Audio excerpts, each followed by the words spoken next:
আচ্ছা, যুবসাথী প্রকল্প, এই যুবসাথী প্রকল্প নিয়ে এই মুহূর্তে কিছু আপডেট আপনাদের সঙ্গে শেয়ার করতে এলাম। যুবসাথী প্রকল্পে আপনারা দেখেছেন গত 7 তারিখ পশ্চিমবঙ্গ রাজ্যের মাননীয় মুখ্যমন্ত্রী মমতা বন্দ্যোপাধ্যায় ধর্ণা মঞ্চ থেকে কিন্তু ঘোষণা করেছে যে গত 7 তারিখ থেকে পেমেন্ট দেওয়া শুরু করবে। তো পেমেন্ট 7 তারিখ থেকে দেওয়া শুরু করেছে, কিন্তু এখনো প্রচুর প্রচুর যুবশ্রী ভাতা প্রাপক কিন্তু এখনো টাকা পায়নি, এরকম কমেন্ট আপনারা করছেন এবং অ্যাকচুয়ালি অনেকেই টাকা পায়নি এখনো। তো আজকে হচ্ছে সানডে, রবিবার, এটা আপনারা সবাই জানেন, কিন্তু স্ট্যাটাসটাও চেক করা যাচ্ছে না। আমি অন স্ক্রিন থেকে স্ট্যাটাসের ব্যাপারটাও দেখাবো আপনাদেরকে, ঠিক আছে? স্ট্যাটাসের ব্যাপারটাও দেখাচ্ছি আমি, সবকিছু দেখাবো এ টু জেড। আপনি মন দিয়ে দেখুন, ভিডিওর সঙ্গে থাকুন, তাহলে বুঝতে পারবেন। দেখুন এখানে বিষয়টা যেটা হচ্ছে, এই যে স্ট্যাটাসের অপশনটা, অ্যাপ্লিকেশন স্ট্যাটাস, এই যে অপশনটা রয়েছে এখানে, অ্যাপ্লিকেশন স্ট্যাটাসে ক্লিক করলে এই মুহূর্তে কি আসছে? হ্যাঁ, এখানে যদি আমি ক্লিক করি এই মুহূর্তে বাংলার যুবসাথী লেখা চলে এসছে। এই যে অ্যাপ্লিকেশন, এখান থেকে যে অ্যাপ্লাইটা করা যায় আমি একটু ভালো করে ক্লিয়ারলি বুঝিয়ে দিই, এবং টাকা আপনাদের ব্যাংকে কবে ঢুকবে সেটাও আমি বলে দেবো। এই যে এটা হচ্ছে অনলাইনে অ্যাপ্লাইয়ের পোর্টাল, এখান থেকে অনলাইনে অ্যাপ্লাই করা যায়, আপনারা সবাই জানেন। এই পোর্টাল থেকে কিন্তু অনলাইনে অ্যাপ্লাই হয়। এখানে রয়েছে কি, এখানে রয়েছে ডাউনলোড সিস্টেম গাইড, কিভাবে আবেদন করতে হয়, কি নিয়ম সমস্ত দেওয়া রয়েছে। তার নিচে রয়েছে লাল রঙের অ্যাপ্লাই অনলাইন, অ্যাপ্লাই অনলাইনের একটা অপশন রয়েছে, এবং নিচে রয়েছে চেক স্ট্যাটাস। চেক স্ট্যাটাস, এখানে যখনই আপনি ক্লিক করবেন, আমি দেখাচ্ছি, যদি আপনি এখানে ক্লিক করেন, এখানে ক্লিক করলে কি আসবে দেখুন, আমি দেখাচ্ছি। এই যে updated status will be made available soon, please visit again, thank you, এরকম একটা পপআপ চলে আসে স্ক্রিনে, আপনারা দেখেছেন। কেউ কিন্তু স্ট্যাটাস এখনো চেক করতে পারছে না। আপনারা অ্যাপ্লাই করার পরে যে স্ট্যাটাস চেকের যে প্রসেসটা, সেটা কিন্তু কেউ চেক করতে পারছে না, যে আমার অ্যাপ্লাইটা আবেদন বা ফর্মটা যে জমা পড়েছে সেটা বর্তমান স্থিতি কি রয়েছে, আমরা কিন্তু চেক করতে পারছি না। এখানে বিষয়টা বলে দেখি, ধাপে ধাপে টাকাটা দেওয়া হচ্ছে, ধাপে ধাপে, স্টেপ বাই স্টেপ, যার যার আপলোড হচ্ছে তাকে ভেরিফাই হচ্ছে, যার যার তাকে টাকা দিয়ে দিচ্ছে, এইভাবে হচ্ছে। এবার যারা অনলাইনে সবার ফার্স্ট প্রথম অ্যাপ্লাই করেছে, যখন শুরু হয়েছে, যারা তখন থেকেই অনলাইন যখন চালু হয়েছে তখন থেকে প্রথম থেকেই যারা অ্যাপ্লাই করেছে, তারা কিন্তু অলরেডি 7 তারিখ টাকা পেয়েছে, এবং আজকে রবিবার সানডে, আজকে বন্ধ রয়েছে, এবং 7 তারিখের টাকা তারাই পেয়েছে যারা অনলাইনের মাধ্যমে আবেদন করেছে প্রথম একদম ফার্স্টে দিকে, তাদের টাকা দেওয়া হচ্ছে, তাদেরটা ভেরিফাই আগে হয়েছে। এবার লক্ষ লক্ষ, প্রায় 1 কোটি মানুষের কাছাকাছি, 1 কোটির কাছাকাছি মানুষ এই ফর্ম ফিল আপ করেছে অনলাইন অফলাইন। এবার এত এত মানুষের সেই সিস্টেমে কিন্তু আপলোড করতে হবে সমস্ত কিছু, তারপর তো হবে। এবার যারা অফলাইনে আবেদন করেছেন, আপনারা যারা অফলাইনে ক্যাম্পে গেছেন, ক্যাম্পে গিয়ে ফর্ম ফিল আপ করে জমা দিয়েছেন, সেগুলো ডেটা এন্ট্রির কাজ চলছে এখন বর্তমানে। আপনারা জানেন যে 2 দিন আগে আমি একটা ভিডিও করেছি যে ডেটা এন্ট্রি অপারেটর নেওয়া হবে, তাদেরকে দায়িত্ব দেওয়া হবে, আর যারা ডেটা এন্ট্রি অপারেটর তাদেরকে মাধ্যমে এগুলো কাজ করানো হবে। এবং সেই ডেটা এন্ট্রি যারা করছে তারা কিন্তু দিনরাত খেটে কাজ করছে, খুব তাড়াতাড়ি কাজ হচ্ছে। এবার যারা আপলোড করেছে, ধরুন আপনি ক্যাম্পে গিয়ে ফর্মটা জমা করেছেন, এবার আপনারটা ফর্মটা পেলো, সে ডেটা এন্ট্রি করে নিল, অনলাইন সাবমিট করলো, এবং ডকুমেন্ট যা যা অ্যাটাচমেন্ট ফাইল, আমরা যে ভোটার কার্ড, আধার কার্ড, যে সমস্ত ডকুমেন্ট চেয়েছে সেলফ অ্যাটাস্টেড করে, সেই ডকুমেন্ট গুলো সঠিকভাবে যারা জমা করেছে একদম নিয়ম মেনে, তাদের নো টেনশন, যাদের অ্যাকাউন্টে ভেরিফাইড করা হচ্ছে তাদেরকে টাকা দিয়ে দেওয়া হচ্ছে, ঠিক আছে? এবার এখানে স্ট্যাটাসটা কেন দেখা যাচ্ছে না, অনলাইনে পোর্টালে স্ট্যাটাস কেন দেখা যাচ্ছে না?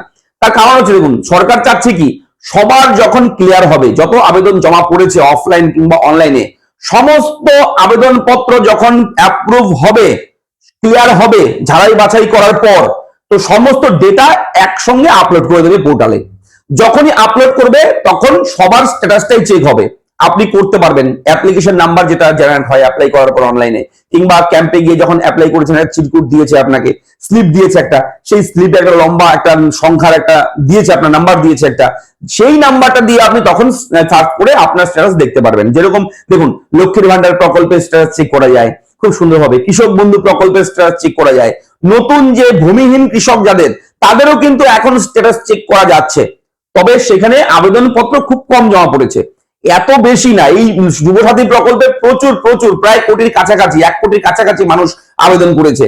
তো এত এত ডেটাবেস, মানুষের তথ্য, সেগুলো অনলাইনে পোর্টালে, ওয়েবসাইটে তো আপলোড করতে হবে, সেগুলোর কাজ চলছে এখন, তাই আপনারা এখন স্ট্যাটাস চেক করতে পারছেন না। কিন্তু একটা বিষয় বলে রাখি, আগামীকাল সোমবার পড়ে যাবে, ঠিক আছে? সোমবার থেকে টাকা প্রচুর প্রচুর মানুষের ব্যাংক অ্যাকাউন্টে কিন্তু ঢুকতে চলেছে। যারা বেকার, অ্যাকচুয়ালি বেকার ভাতা পাওয়ার যোগ্য, এই যুবসাথী প্রকল্পের 21 থেকে 40 বছর বয়সের মধ্যে যদি বয়সের কোন রকম আপনার ফল্ট থাকে তাহলে কিন্তু টাকা পাবেন না, এটা বলে রাখি। যদি বয়স 21 বছর হতে দুদিন বাকি তবুও টাকা পাবেন না। যদি 40 বছর পেরিয়ে গেছেন, আপনি 40 বছর দুদিন হয়ে গেছে তবুও কিন্তু টাকা পাবেন না, ঠিক আছে, যখন আবেদন করেছেন সেই হিসেব মতন।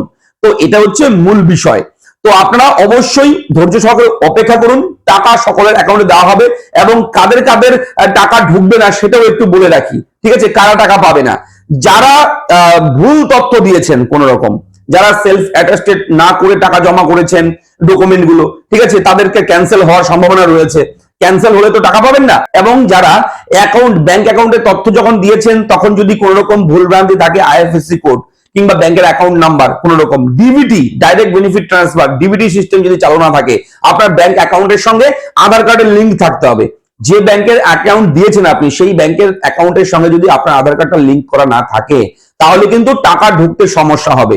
এটা কিন্তু মোস্ট ইম্পর্টেন্ট বিষয় একটা, যে অনলাইনে আপনাকে টাকা দেবে, ডাইরেক্ট ডিবিটির মাধ্যমে টাকা দেবে, এবার আধার কার্ডের মাধ্যমে টাকা দেওয়া হবে, ডিবিটির লিঙ্ক মানে আধার লিঙ্ক, ঠিক আছে। তো সেটা যদি না থাকে ব্যাংকের সঙ্গে তাহলে কিন্তু আপনি টাকা পাবেন না, টাকা ঢুকতে সমস্যা হবে। তাই ডিবিটিটাও কিন্তু আপনাকে চেক করতে হবে। সেটা কি করে চেক করবেন, যে আপনার ব্যাংক অ্যাকাউন্টের সঙ্গে আধার কার্ড লিঙ্ক আছে কিনা, ডিবিটির লিঙ্ক আছে কিনা, সেটা নিয়ে আমি একটা সেপারেট ভিডিও করে দেবো, আলাদা করে ভিডিও করে দেবো। আপনারা কমেন্ট করে বলবেন যদি লাগে সেই ভিডিওটা, কিভাবে চেক করবেন ঘরে বসে আপনার স্মার্টফোন থেকেই করতে পারবেন, কোনো সমস্যা নেই, ঠিক আছে, মোবাইল থেকেই করা যায়, এটা একদম সিম্পল মেথড। এখন কম্পিউটার মোবাইল কম্পিউটারের প্রায় বেশিরভাগ কাজই মোবাইল দিয়ে হয়ে যায় আজকাল। মোবাইলে এত এত অ্যাপ্লিকেশন আছে গুগল প্লে স্টোরে, মোবাইল দিয়েই করা যায়। যাই হোক, এই যুবসাথী প্রকল্পের টাকা সোমবার মঙ্গলবারের মধ্যে প্রচুর প্রচুর মানুষের ব্যাংক অ্যাকাউন্টে টাকা ঢুকে যাবে, আপনারা ওয়েট করুন। এবং হ্যাঁ, এই বিভিন্ন স্ক্রিনশট ঘোরাঘুরি করছে, এগুলো স্ক্রিনশটে আপনারা কর্ণপাত না করাই ভালো, ঠিক আছে, বলে রাখি। প্রচুর স্ক্রিনশট এসছে, তবে আমি একটা স্ক্রিনশট দেখিয়ে দিচ্ছি, এটা হচ্ছে অথেন্টিক অরিজিনাল স্ক্রিনশট। এইরকম একটা মেসেজ আপনি পাবেন যখনই টাকা ঢুকবে আপনার ব্যাংক অ্যাকাউন্টে। আমি স্ক্রিনশটটা দেখিয়ে দিচ্ছি, এইরকম স্ক্রিনশট। যুব উৎসাহ ভাতা যুবশ্রী প্রকল্পে যেরকম মেসেজ আসে, পেমেন্ট আপনার অ্যাকাউন্টে ক্রেডিট হলে টাকা 1500 টাকা, সেরকম ভাবে আসবে, কিন্তু লেখা থাকবে যুবসাথী, স্কিমের নামটাও লেখা থাকবে। এইরকম এসএমএস এলে তবেই কিন্তু বিশ্বাস করবেন আপনারা, ঠিক আছে। আপনার ফোনের ইনবক্স চেক করতে হবে আপনার নিয়মিত।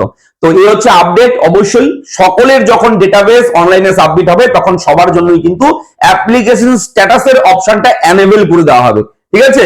এখন কিন্তু আপনারা স্ট্যাটাস চেক করতে পারবেন না, তবে আমাদের চ্যানেলে নিয়মিত ফোকাস রাখবেন, আমি যখনই সেটা চালু হবে আমি কিন্তু ভিডিও করে দেবো। তো ভালো থাকবেন, দেখা হচ্ছে নেক্সট ভিডিওতে। চ্যানেলটাকে অবশ্যই সাবস্ক্রাইব করে দেবেন। আপনাদের কোনো রকম ডাউট থাকলে কমেন্ট করে অবশ্যই জানাবেন। ধন্যবাদ।